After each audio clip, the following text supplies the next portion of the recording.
Hi, everyone joining in.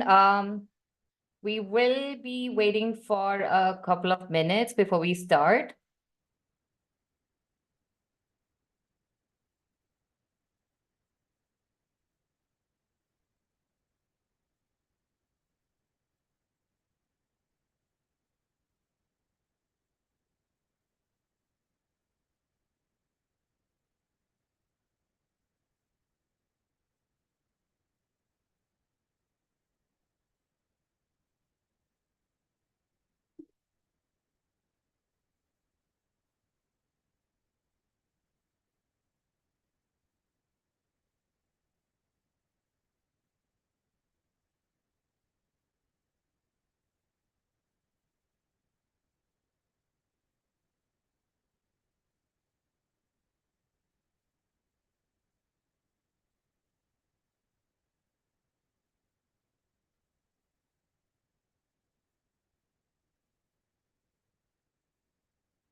So everyone joining in for the lives, we will be starting in just about 1 minute. Request your patience. I'm just waiting for everybody else to actually join in. We have an amazing session for you today with some of the best schools in Europe as well. So do stick around and make sure that you get all of your questions answered today. Request your patience for just 1 more minute before I go ahead and start this session. Thank you so much.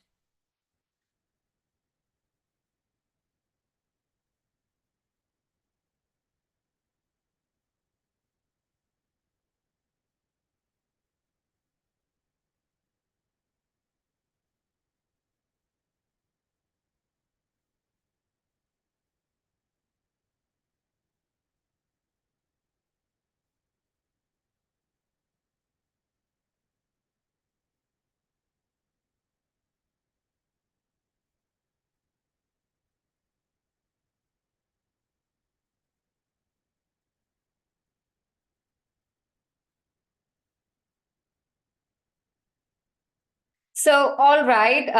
Welcome everyone to our live talk on how European MBA and business masters programs can shape your future. My name is Seema Parikar and I handle candidate outreach and TPO relations in the South Asia region for Graduate Management Admission Test, the owner of the GMAT exam. And today I have with me expert speakers from three top B schools in Europe, Ouafa Abarkach from BI Norwegian Business School, Vibhor Dubey from ESSEC Business School, and Rebecca Evans from Warwick Business School. I would like to welcome all three of you to this live. A big welcome, all three of you. Thank you, Seema.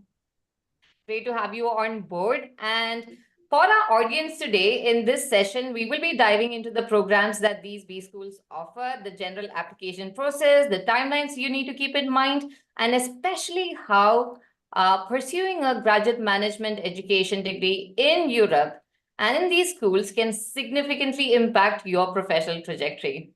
And for the audience again, if you are working or if you are studying, I want you to just enter working into the chat or studying if you enter studying into the chat if you're doing either of those. And please keep adding questions into the chat. The session is supposed to be a super interactive one, and we want to make sure that all your questions are answered. Now, just to give you a brief idea about how the session will pan out, the schools are going to give you a small glimpse into what they offer so that you have better questions for them as well. And following that, I will be asking very important questions to these business schools. And then I will open the floor to questions from you guys. But then do not wait till the end to ask your questions and do stay tuned till the end. We will try answering some on the go and, of course, most of the questions towards the end itself. Now, to kickstart this session, let's start with the presentation. I'm going to share the deck and probably let you guys talk about the schools. Just give me a second and do let me know if you can see my screen.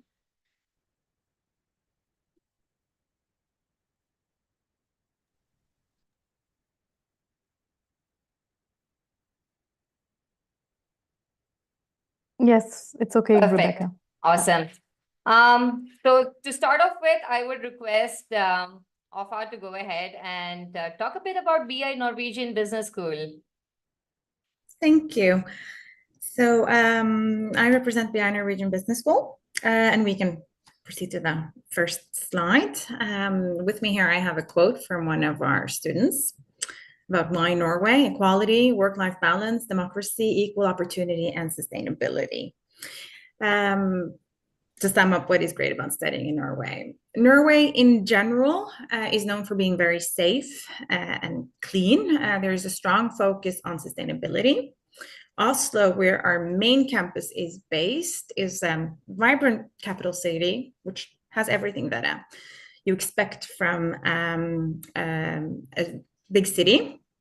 But it also has the closeness to nature.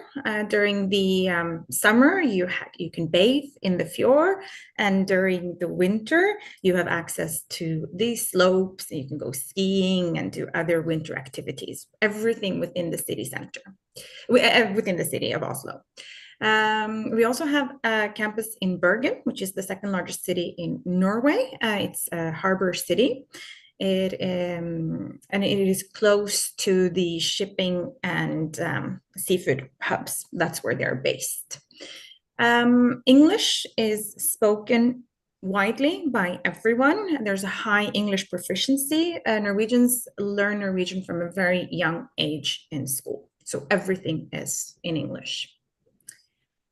The next one, why BI Norwegian Business School? At the master level, there's small classes, a lot of interaction, practical approach to the topics. In Norway, in general, Norwegians tend to be very informal, and it's very like egalitarian. So faculty are very approachable. We are known for having a very close ties and a relationship to the industry. Many of our students do internships at some of the most attractive employers in the country, and employment rate is very high amongst our students that graduate. Considering the quality of the institution, the education is quite affordable in the context of, if you compare to other institutions, and especially considering that it's a top business school ranked triple accredited. And we are ranked the #1 business school in Norway by FT. Yeah. The next one, so this is an overview of the programs that we offer. All of our master programs are 2 years. We don't offer a full-time MBA. It's not very typical for the Scandinavian educational sector. We only offer a part-time MBA. So I'll focus on the master programs, and all of these are 2-year programs. On the left side, the more specialized degrees within different areas, and then you have the Master of Science in Business, which is a more general degree. So it offers more breadth, but it also allows for students to specialize within one area. So you can choose a major. And all of our programs, they have internships, internships exchange, and some of them have double degree opportunities as well. Thank you so much for giving a insight into what BI Norwegian has to offer for the candidates. And I would now like to move on to Rebecca Evans from Warwick Business School. So Rebecca, would you like to take over now? Thanks, Seema. Hi, everyone. My name is Becky, and as mentioned, I'm from Warwick Business School. So Warwick Business School is part of the University of Warwick, and we're based in the centre of the UK, just about an hour from London. So in terms of what makes us different, so since 1967, we've been welcoming students from around the world, and we've actually grown to become the biggest department of the University of Warwick. So today we offer more than 40 accredited programmes spanning every level, and of course including our MSc and our MBA programmes. And we have a community of around 500 staff and around 7,000 students at any one time. So in terms of what makes us different, so the first 2 points there, we're for the change makers, and we're very passionate about the power of change and personal transformation. So at WBS, we really welcome the future problem solvers and value creators and change makers. So those people who are driven to make a positive difference in the world of business and beyond. And those are the sorts of people you'll be with on the programme.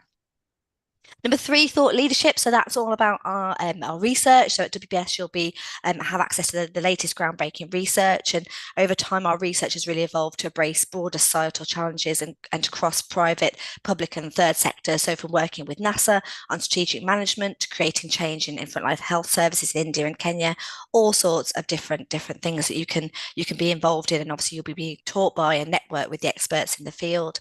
Diversity really matters to us. So that's diversity across different countries, across different cultures, the sectors that people come to us from and also go to, and gender, of course. So again, that's something that's really important in terms of our cohort.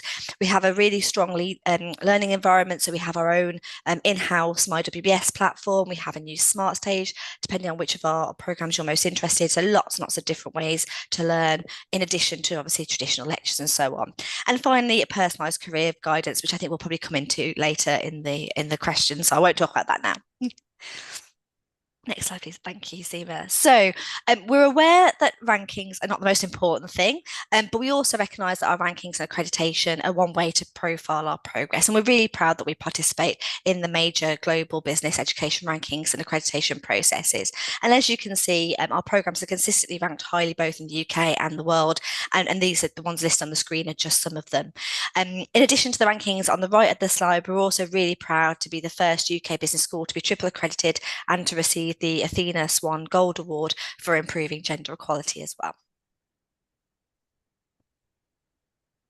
So in our MSc programme, so we offer 12 masters across the 3 areas of business management and finance. So these programmes are designed for candidates who have typically just graduated or with just a few years of postgraduate work experience. They are 12-month degree programmes starting in September each year. So with these programmes, our aim is to give you a wide-ranging learning experience, both inside and outside the classroom. And on the MSc programmes, you would develop comprehensive skills in one of these 3 areas. You'll also gain a general understanding of how the world of business works.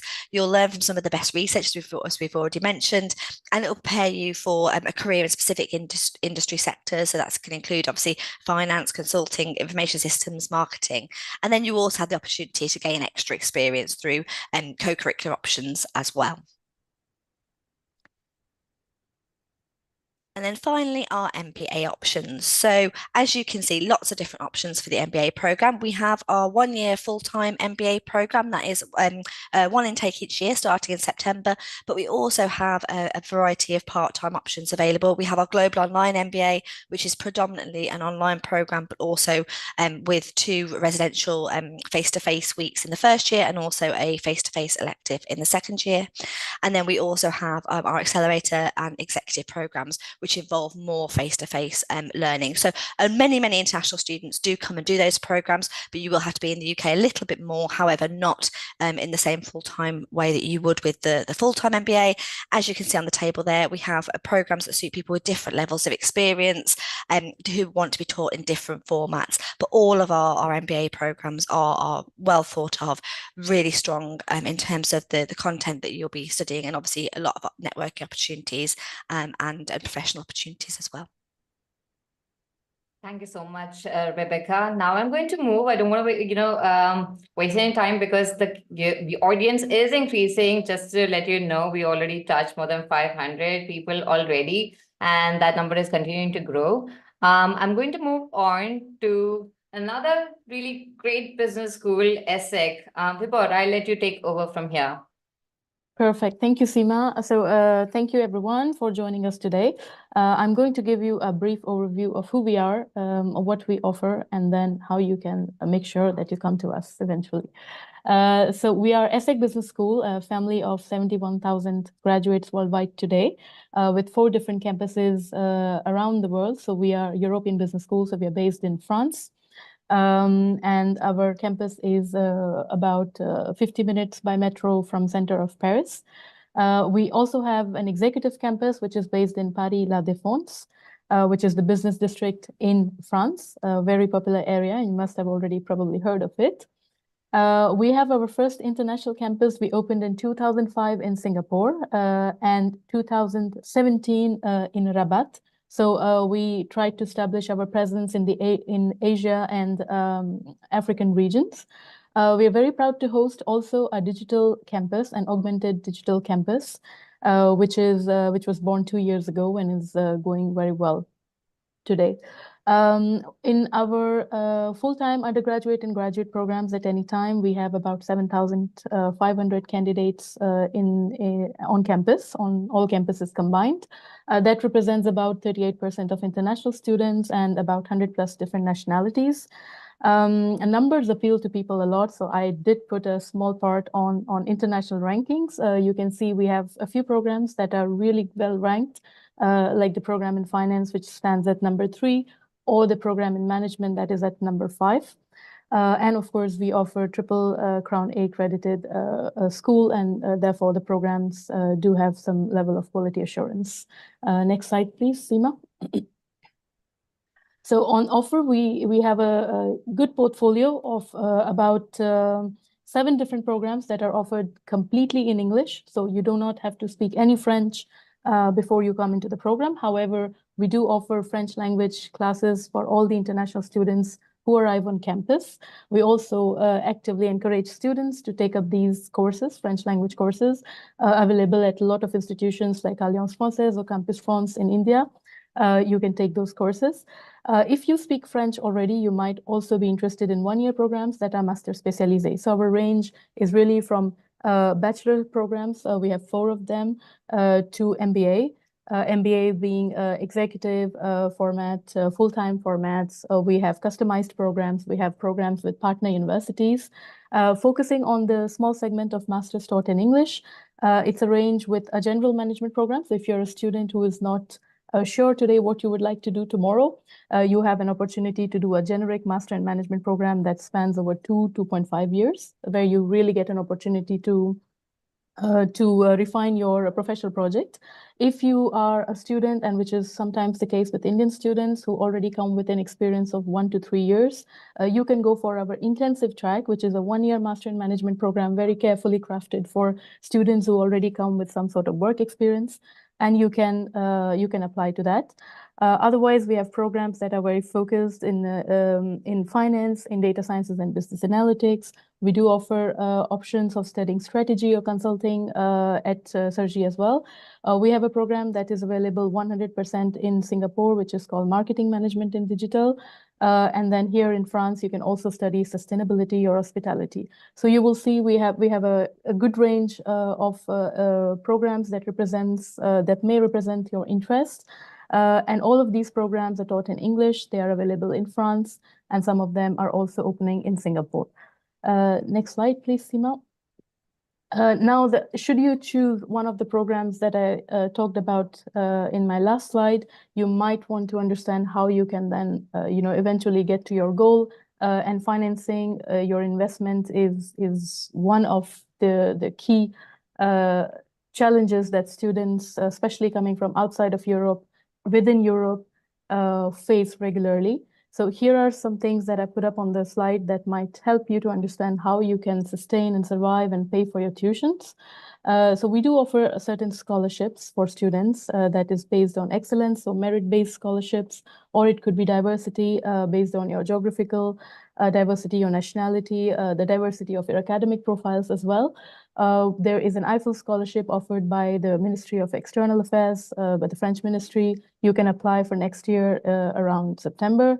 There are other national level scholarships that are being created now for Indian students coming to France. As you know, the French government recently announced to have about 35,000 students coming in the next 10 years to study in France. It's a great news. This also means that it comes with a lot of different opportunities. There's a lot of interesting collaborations happening between French and Indian companies. So that is another avenue that you can explore to see if they offer any scholarships, as there will be a lot of different hiring systems in place. You can get work experience and at the same time get paid. So you can do internships in a lot of our programs. There are internships integrated in the program, at the end of the program, in the middle of the program, depending on the length of the programs.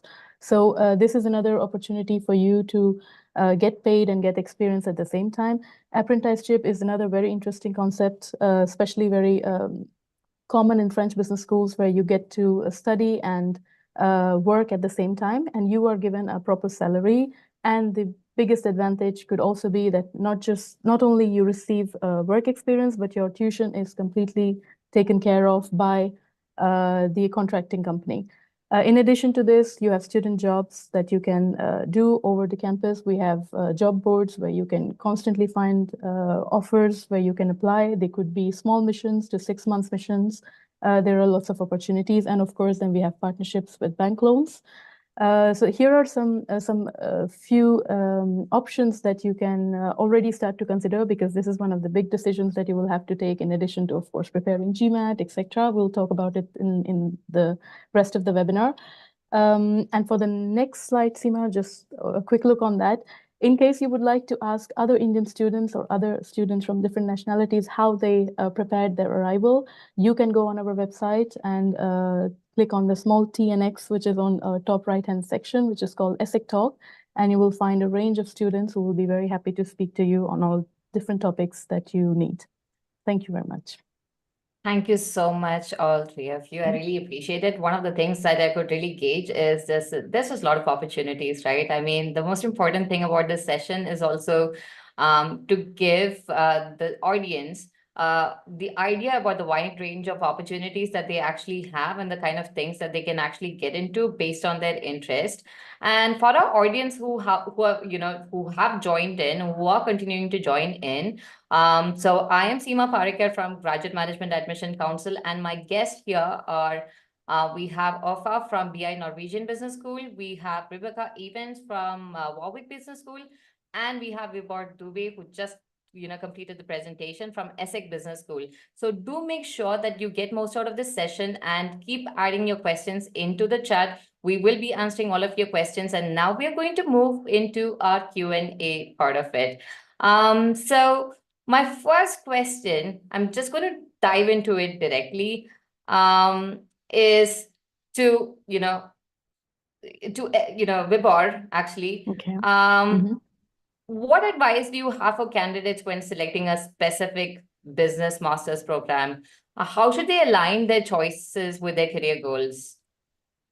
Okay, so Seema, I think it's important to understand not every student who will apply to ESSEC Business School will have a very concrete professional project.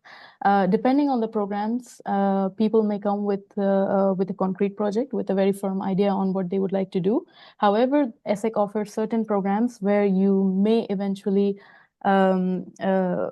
if your interests may evolve, where you are faced with different opportunities, and depending on that, you may refine your professional project. For example, the meme program that I talked about, that gives you that opportunity. But in the same program, we have the one-year program where we know that people who already have a defined professional project can go for the intensive track of the meme program.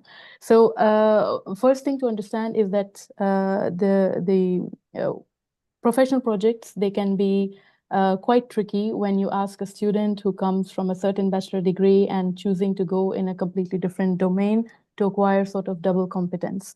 So what can students do to make sure that they make the right choice of the program? First question is to ask yourself, what is it that I would like to do? Am I clear on what I would like to do? Has my previous bachelor's degree or master's degree, my previous professional experience prepared me to go into the direction that I'm aiming? What is it that am I lacking? These are some of the basic questions that you will have to ask yourself. Then you can, of course, go on GMAT. GMAT has a repository of schools present on the GMAT website, where you can really filter by what would you like to study by subject area. Once you figure out which schools you want to target, and try to keep your list a bit realistic, see which schools offer the most elements that you're looking for in order to reach your professional project.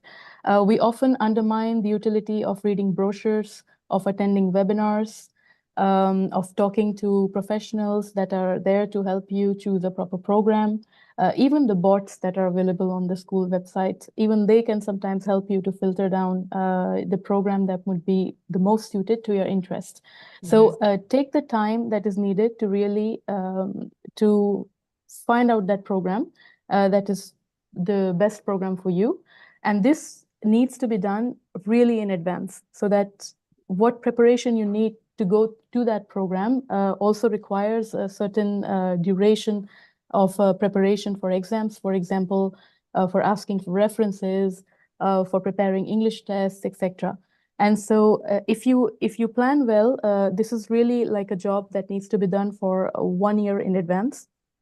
So if you're targeting 2025 intake, right now is a good time to already start going to different program websites and speak to people who are or recruiters or admission managers, etc., who will be happy to help you narrow down the choice of programs. Yeah, so the advice, in a nutshell, lot of research and make sure that it's like the best fit for you guys. So Absolutely. thank you so much, Vibhor, for your advice. And I think that's much needed advice, like instead of following the herd, that they need to really make sure that it really fits them. Now I want to shift the focus a bit and ask Ouafa, what are the key characteristics or qualities that your school actually looks for, or business schools in generally actually looks for, in a prospective MBA or a business master's candidate? Yeah. Well, I think this goes for many schools. I think what we're looking for is academic excellence, strong candidates.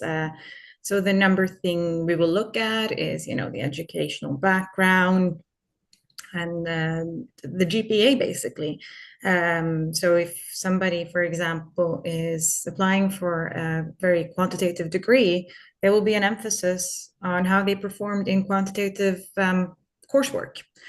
Right. And it goes back to just what was said, start the preparation quite early, check, the admission requirements, what is required, talk to the school. And because start looking at this as early as possible to make sure that you fulfill the requirements. Maybe there are courses that you need to retake. Maybe there are courses that you need to take or choose as electives that will make sure that you qualify, that are like give you the prerequisites that you need to kind of enter into a degree. And of course, the GPA does matter quite a lot. And the reason, like specifically, like for Master of Science programs, they normally start at a very high level. So we need to ensure that you have the prerequisites that are needed to make sure that you will be successful in your education. And also start with the preparations for the GMAT and the GRE. Schools will normally look at this as well. This gives an indication of a candidate's quantitative skills as well. So we look at this. So, a lot of the characteristics we're looking at are, they're academic. It's like, it's the GPA, it's the school you're from, it's the background that you have, the standardized tests. And of course, it's also other things that you've done, but these are the elements that are emphasized more. And the CV and the motivation letter also matter, because it's a way for us to get to know you and see the personal qualities of the applicant and their purpose for wanting to pursue a business degree, and their career aspiration. It kind of gives you a full picture of the candidate. So put a lot of effort into this, and you want it to stand out, but you don't want it to be too personal. And I'd also start early with this and customize it for each school and for each program. Try to make these adjustments. One follow-up on this I probably want to ask you is, what about the relevancy of work experience? I mean, for an MBA versus a business master's, what do the candidates actually effectively look at? Well, I will let maybe some of the others can answer that. They specifically work with MBA. As I said initially, we don't. It's in Scandinavia. It is not common with MBA programs. We have only executive MBA, but maybe some of the others have more emphasis on work experience. Rebecca or Vibhor, if you would like to just chime in regarding that. Yeah, sure. So, I mean, yes, effectively for an MBA program, we are much more interested in looking at the professional experience, and actually that for us at Warwick Business School, and actually that's something to point out. What's already been said already. Do your research. All business schools are different, all institutions are different, programs are different. But for us, yes, we're much more interested in a professional experience when you get to the point of MBA, as opposed to your academic background. That's not to say your academic background doesn't matter. We're still looking at it. We still obviously want excellent candidates, but it's your professional experience for the MBA program that we're really, really looking at. With the master's programs, obviously we ask for a CV, we look at your experience, but typically speaking for us, our master's applicants are coming either directly from their bachelor's degree or with just sort of 1 or 2 years experience typically. So it is the academic side we're more focused on. But obviously with both sides, we look at the applications as a whole. Yeah, that makes complete sense. I think the audience also would benefit from that information. The end goal, I mean, research, everybody. I think, throughout all the conversations so far, it's the one thing that has come out is definitely the research bit of it. Thank you both, Ouafa and Rebecca. Well, my next question is definitely to you again, Rebecca, for understanding the key components of a successful application. I mean, everybody is trying to find the perfect mix or the perfect ingredients to get into the business school of their choice. Is there a magic mix for them to actually get into the business school? They just drink that potion and then they make it. So what should the applicants generally focus on? So the first thing I'd say, which we've already said again, is absolutely do your research, because different schools will be looking for different things. They will also have different processes that ask for different documents. I mean, in terms of what we look for, I'll sort of split it into the masters and MBA. And I'd say what we look for probably is similar to a lot of schools, but again, do your research. So for the master's program, obviously, as I sort of mentioned, we're looking for sort of academic excellence. We're looking for the modules you've taken and how you've kind of done. But in terms of how you then make yourself sort of stand out even further, I'd say that kind of falls into the personal statement area, and also your CV. So for us, we do ask our master's applicants for a CV, and we ask that includes educational background, employment history, internships, part-time roles, any volunteering experience, extracurricular activities, and your obviously hobbies and interests. In terms of the personal statement, we have quite we're looking for very specific things, and we do say that on our website. So for us, for our master's program, we're looking for candidates to sort of focus on 3 key areas. So the first being, why have you selected this course, and what are your motivating factors? So why Warwick? Why WBS? Why this program?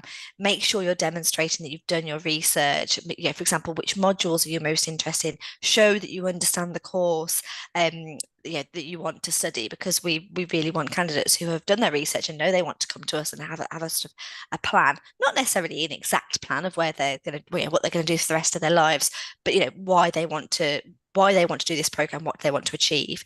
We're looking to see how the course, they think the course will benefit their career plans. So outlining again why you're doing a master's, how will that support your future career, and then what you will contribute to your cohort. So, and that's the opportunity for us to really get to know you, because obviously we can look at a transcript and we can look at you being academically fantastic, but that's your opportunity to make yourself stand out from other candidates and show, what will you bring to the classroom that's maybe different from other candidates on the program.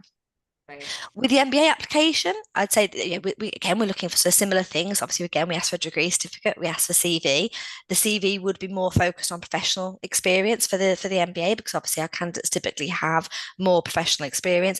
We would ideally like that as well, that to demonstrate progression in their career as well. We would also be asking for GMAT for the MBA, for the full-time MBA program. And obviously, that's fantastic at showing us that sort of numerical and verbal reasoning skills, and sort of another way of showing us your academic ability on top of your degree program. Again, we have application questions that are very specific. So, and what I would say with that is make sure you're using examples, make sure you're actually giving us valid examples of times where you've achieved certain things, or whatever the question is. Use examples that are key to you, and that can really prove what you're trying to say. But I'd say main things: apply as early as possible if you can. make sure you check the requirements of your program, both in terms of the requirements to get onto the program, but also how the application process work, and then focus on making yourself stand out from other applicants. So like I say, using those specific and individual examples, both in the application and in the case of the MBA as well in the interview process. So there's no secret magic potion or perfect mix. Not really a secret magic potion, but what I would say is certainly for us, we get asked this quite frequently. What is the most important part of the application? Yeah. And I would say it's very much a holistic thing, particularly for the MBA. We look at everything. There is not one bit that stands out. You know, if you have an absolutely amazing academic history, but the rest of your application is not that strong, that's not going to be a strong application. We look at the whole thing. Yeah, I think that's a very critical feedback that has to go out there, because I think this question, no matter how many times we actually say that, gets asked quite a lot. So guys, research, again, pointing back to the same thing, and do understand exactly what the specific requirements are for each of the schools that you're applying to. These schools, go to their websites, talk to the admissions team. You're getting an amazing opportunity to actually interact with them today. So for all of our audience, we've seen over 1,000 people actually joining in. I just want to tell you guys, I'm still not seeing a lot of questions on the chat. You're really missing out on the opportunity to ask some crucial questions that can, help you with the decision making, right? So to give you a sense of who's here and why you should be talking to them as well, we have Ouafa from BI Norwegian Business School, we have Vibhor Dubey from ESSEC Business School, and we have Rebecca Evans from the Warwick Business School. And they are the experts in the in these talking about both MBA and business masters. And this session is all about helping you understand what fits you the best and helping you make that decision regarding the application requirements, what should you go with, where should you start, everything, and how it can really, a business master's and an MBA can really shape up your future. In Europe can actually shape up your future, right? So please ask your questions. Now, I'm going to move to the next question, and that's to you, Vibhor. You all three of you have, you've mentioned assessments. You've talked about, how assessments can actually help.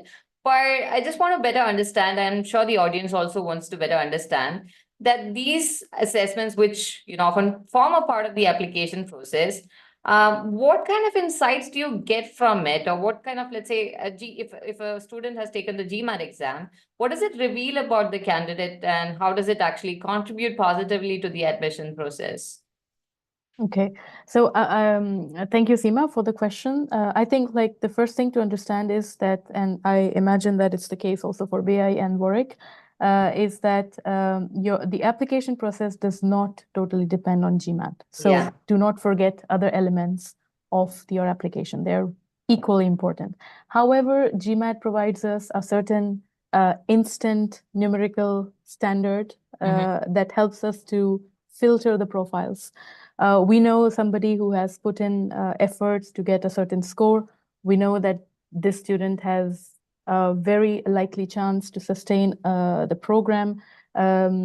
This is a first-hand opportunity for us to see concretely what is your latest assessment of your quantitative aptitude, of your logical reasoning aptitude, how well are you able to perform under pressure, what is the possibility of a student to survive in tight deadlines, etc. Because you have done the preparation, so it also shows some sincerity and some rigor in a student.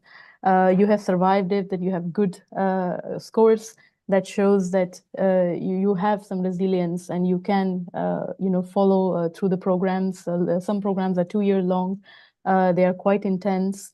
It is not an easy task sometimes to keep up with studying, and you're a young student, so you have a lot of other extracurricular activities happening. This kind of preparation and this kind of standardized test also gives us an insight on your personality as much as it gives us on your academics. For ESSEC, for example, we have, at least for the English taught programs, we have at least 4 out of 3 that have a mandatory GMAT requirement, and 3 others where we strongly encourage, if you have the scores, do add it, because it adds to your application. So in concretely, I would say it's instant overview of your quantitative, logical, academic capabilities put all through on one single sheet of paper, which is very valuable for the admissions team to have the first idea of your profile, even before they start to read the other elements. You can always compensate if you don't feel that you have. Sometimes it's also the student who is only feeling that they don't have a good score, not the school. But if you feel that your score is not very competitive, you do have opportunities to compensate for that score along with other aspects of application. So your essays, your motivation letters, how you project your CVs, how you project your professional projects, the entire academic history, etc. A lot speaks about you as much as the GMAT does.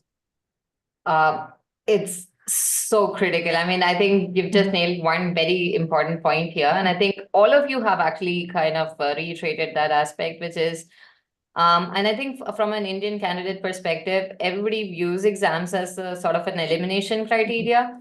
And I think, to all the audience who's joined in, please understand that it's just one part of a whole. So GMAT alone is not going to decide. There's just so many aspects that the business schools actually consider to give you an admit. So make sure that you equally work on other aspects of your profile and your essays. And again, I'm going to repeat again, the links would be provided in the description for each of these schools. Make sure that you actually go to these websites and try to identify, what aligns to you best and reach out to their admissions team. They are going to give you better understanding about what really aligns to you guys as well. So thank you so much, Vibhor, for that insight. Rebecca, you actually work on the MBA team at Warwick. And so I'm going to circle back to you to address another important aspect of the admission process or the consideration, from a student's perspective or an applicant's perspective, which is the professional growth. So many times they're not really able to gauge exactly where their, career development would go. What I want to actually bring out is what kind of professional growth can a candidate, in a very generic sense, look at, post pursuing an MBA program in Europe versus a business master's program, and what's the realistic expectations that they have to set and understand? So I think one of the main things, obviously, to think about when you're considering sort of a master's and MBA is, as I've already sort of said, the candidates who are coming onto those programs are normally at different stages in the career in the first place. So what I would say is, if you're considering a master's, do think of it as a long-term investment, because typically candidates who are coming onto an MSc program are graduates, are new to the world of graduate work. So what it will sort of masters will sort of give you is, it will make you potentially more competitive than those candidates with only a bachelor's. It potentially in the long term will help you with faster progression to senior roles.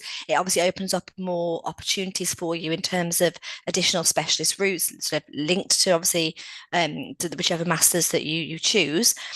And another really important thing I think to think about is, for a lot of candidates who maybe have done a bachelor's degree in a completely different area, so maybe a science or an engineering area, who now want that business knowledge, business acumen, then a management MSc is a fantastic way of getting that, and kind of gives you that management experience and business experience to add on to your technical experience from your other area.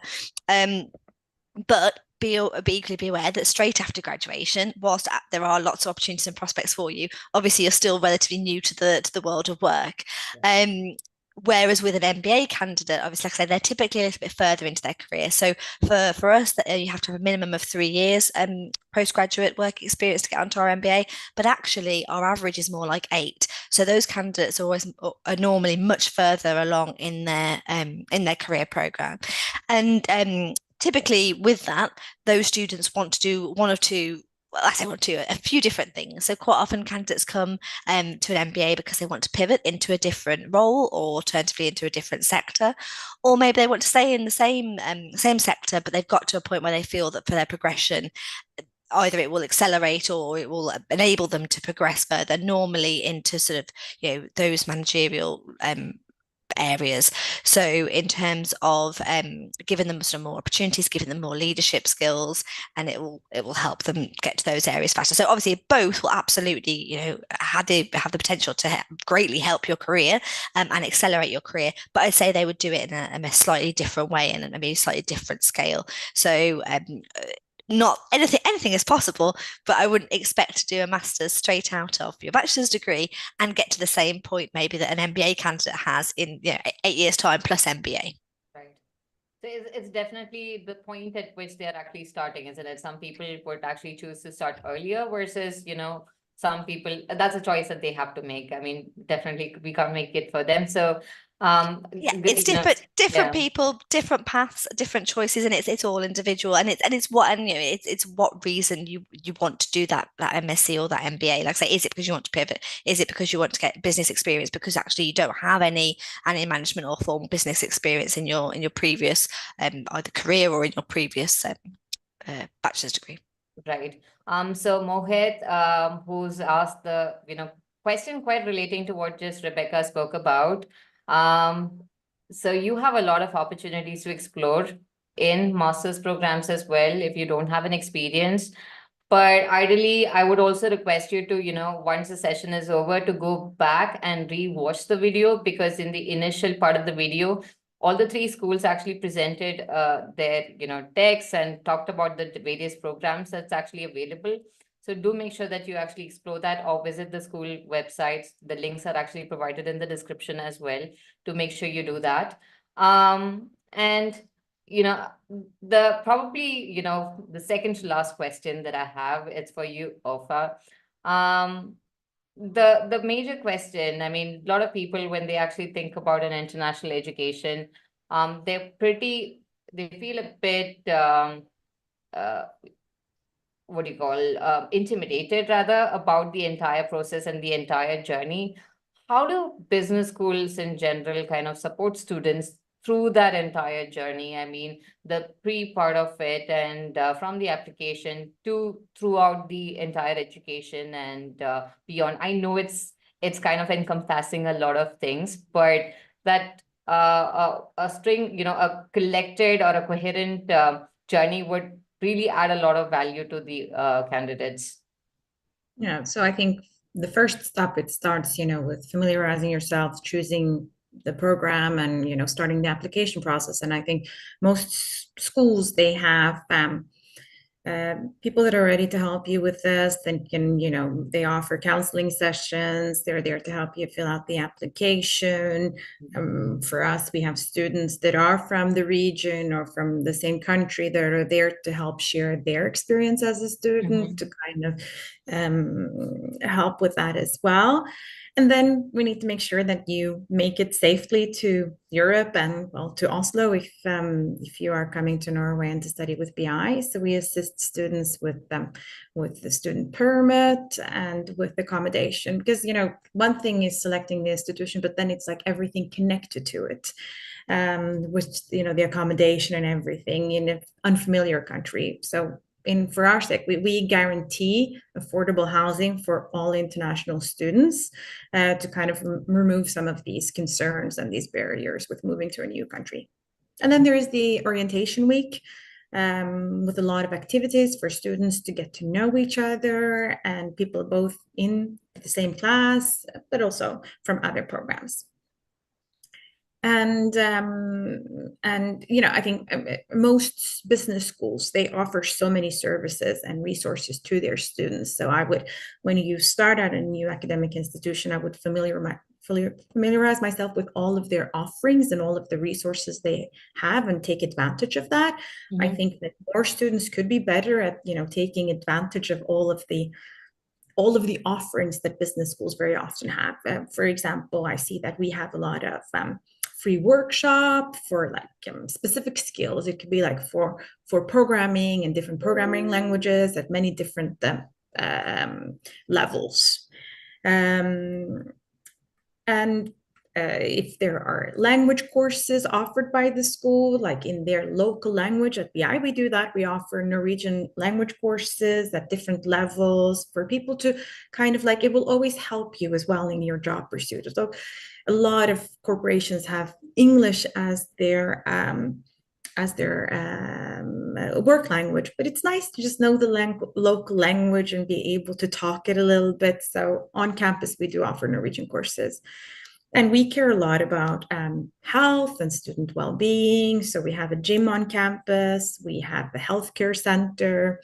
So there's a lot of services connected to everything, also what is happening outside of the classroom, and career services. We know that the number one motivation for seeking a master degree or an MBA is because you want to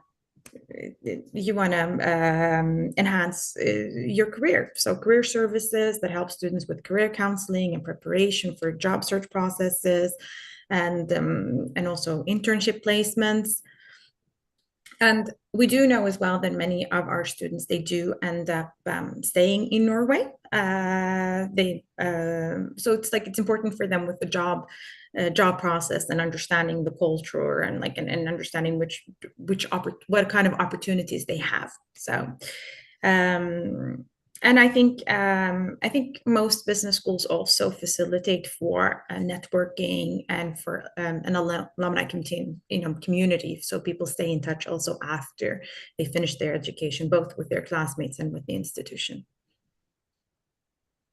That's a lot, and I'm sure that they would get to everybody who's applying would get to gain a lot of information by talking to the school. So my point is, guys, do make sure that you talk to the schools. Do make sure that you talk to the admissions team as well.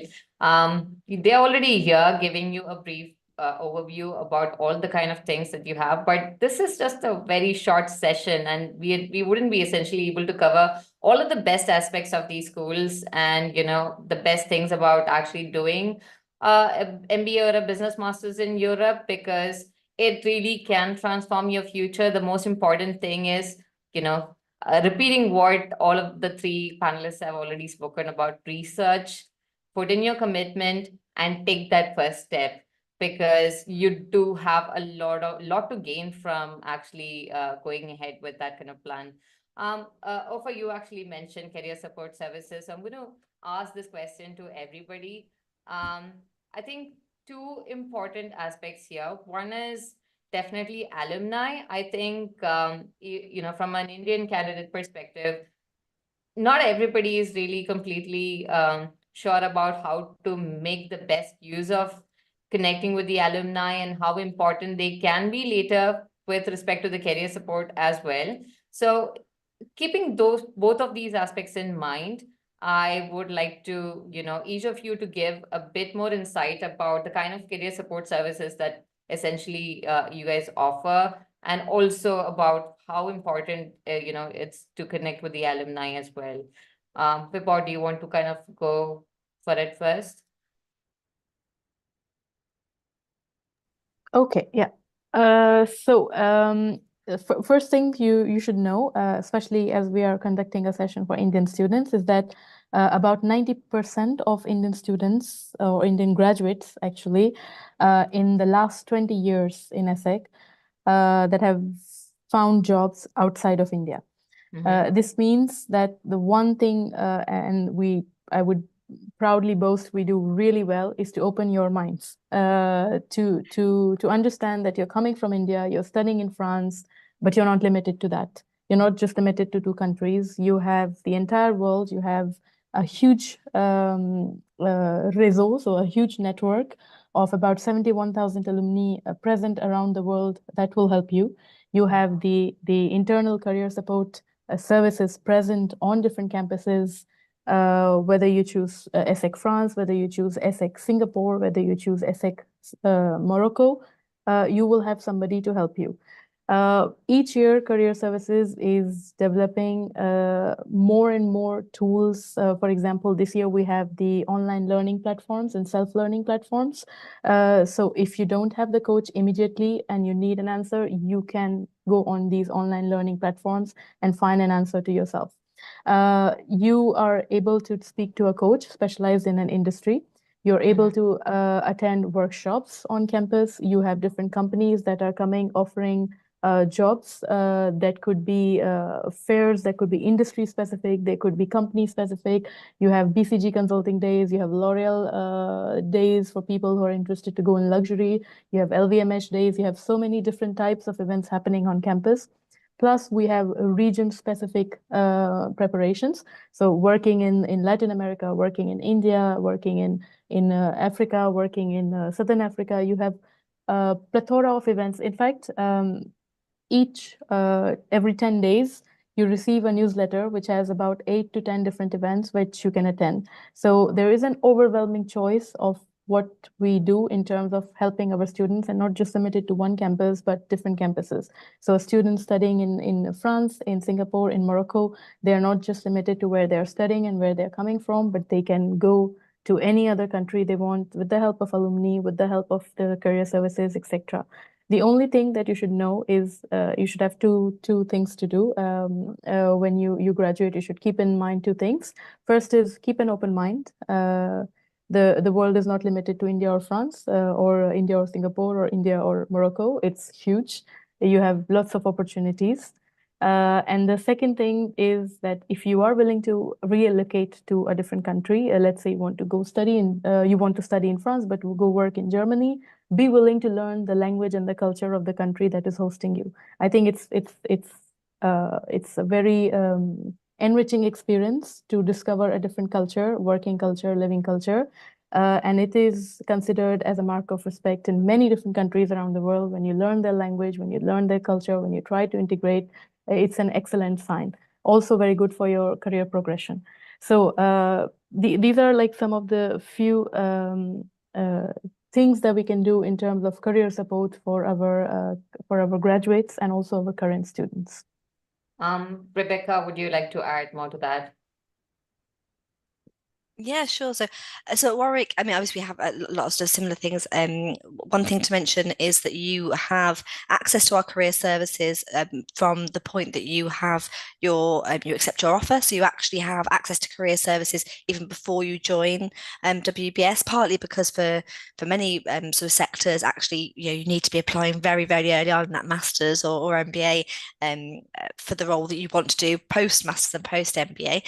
So we get in touch during the summer. Our careers team then obviously will work with you throughout your program, and then once you're a graduate as well. So you have, as an alumni of the school, you have lifetime career support. It doesn't go away. Obviously, it varies in terms of what we're able to offer, but you do have lifetime support. So obviously, you have access to webinars, to different skill workshops. We have careers coaches who work individually with our candidates as well, both on the Masters and the MBA program. So you'll have your careers coach through your program, and you have access to them, and they're able to obviously guide you and advise you and be a sounding board for you on your career plan and trajectory. CV clinics, internships, all those sorts of things that are available on the program. In terms of the alumni, so at Warwick we have over 56,000 alumni, so there's a huge network for you to access, and that's something that we would say, and I'd say to obviously to whichever business school you go to, network. It's one of the really the most important things and you can kind of do in terms of looking forward at career, both in terms of networking for future opportunities, but also just to get people's insights and experience and learn from each other. And we have professional networks as well to help you do that. So you can join the professional networks as an alumni and as a student of WBS. So we have networks focusing around entrepreneurship, and we have a for female specific network. So again, lots and lots of opportunities. Because we have the University of Warwick, we're on a campus in Coventry, but we also have some buildings in the Shard as well, some offices in the Shard as well. So we have networking opportunities both in London, so you have access obviously to the capital city, and also at campus as well. So lots and lots of opportunities that you'll get throughout your degree program, I'm sure, wherever you go. And finally, Ouafa, from your end as well. I think most of it is covered because, business schools, we tend to be a bit similar in terms of what we offer when it comes to alumni and career services. And we want our students, we know that the number one motivation for pursuing a business education is to secure an attractive placement. So I think most of it has been covered. So a very interesting question from I think one of the audiences today is how a European MBA differs from a US MBA holistically. Quite interesting, but I think would one of you actually like to just give a brief about that? I'm just going to leave it open to anybody who wants to actually take that question.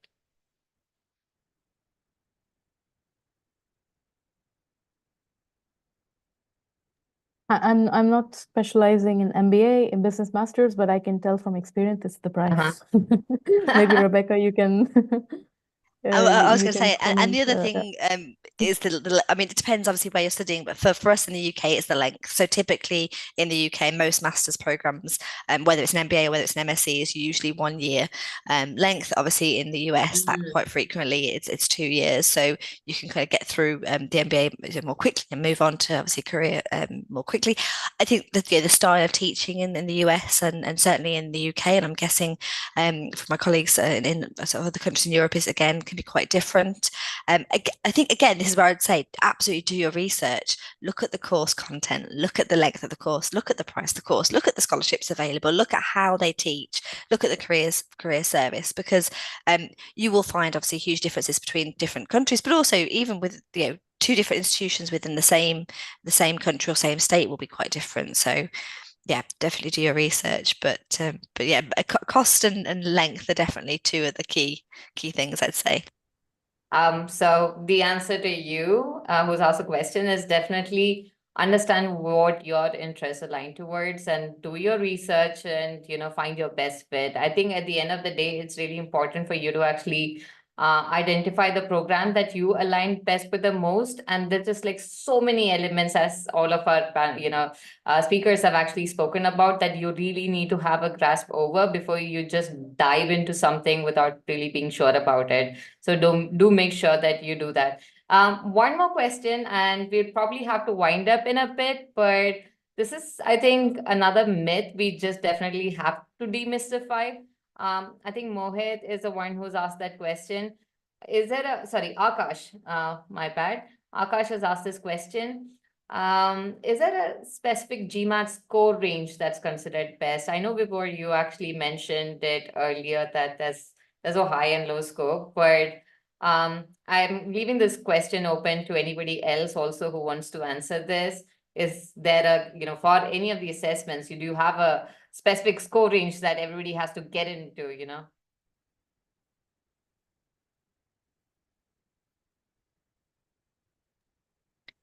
I'm happy to start. So, I mean, for us, again, I'd say is do your research, or universities will be different. But for us at WBS, we don't have a minimum score. We don't state a minimum score everywhere. What we do tell you is we do sort of give you an average score. So for us, currently our average is sort of just over 670 on the classic and 615 on the Focus edition.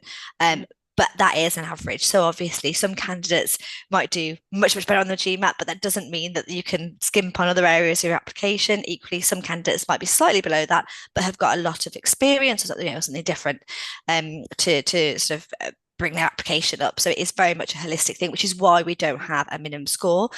We only require the GMAT though for our full-time MBA. So with some of our other programs, for example, some of our finance programs with the masters, it may be considered part of your application, but it won't make up for a maybe poor academic record. So again, like I say, do your research, but no, we don't have a minimum. We do sort of give you an indicative average. Right. So, guys, again, kind of establishing the fact that it's not a cutoff. It's just one part of the entire application process. So do make sure that you go ahead and apply to the business school. And as both Vibhor and Rebecca have already mentioned, do not refrain from like applying, because none of these schools are going to look at your score and say that, oh, that's so bad, right? They're just going to look at it in a very holistic, your entire application. So do not stop yourself from actually applying just because you think that that's something that's going to be a hindrance. And just to answer one of the questions raised by Subbu, we've already covered the basic requirements for doing an MBA business masters in European countries. We've talked about the factors that, each of these schools actually take into consideration. So you might want to go ahead and like watch the video from the beginning. You're going to get a lot more information.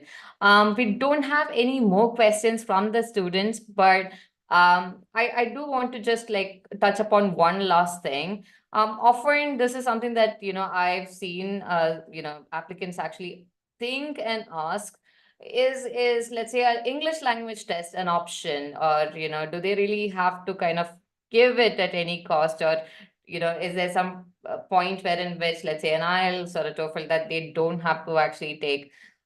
Just trying to help candidates kind of like narrow in on that as well, since it is an important part of the process. Maybe I can start on this one. So we don't ask Indian students to provide any English language tests because they most likely have studied in an English speaking school or university or business school, whatever they did before. So we don't have that requirement. Right.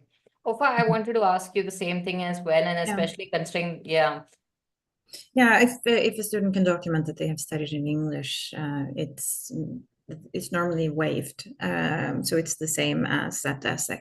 Yeah, and my experience is that a lot of students from this region actually do study in English. Right. So that's great news as well for the students.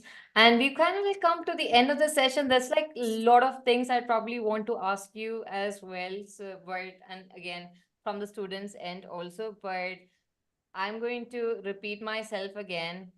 All the people who might watch the video later or who are right now watching this video, do make sure that, you go to the description, you check out the links, try to find out more about the business schools, especially the schools that these speakers are from. We have Ouafa from BI Norwegian Business School. We have Vibhor Dubey from ESSEC Business School. And of course, Rebecca Evans from Warwick Business School.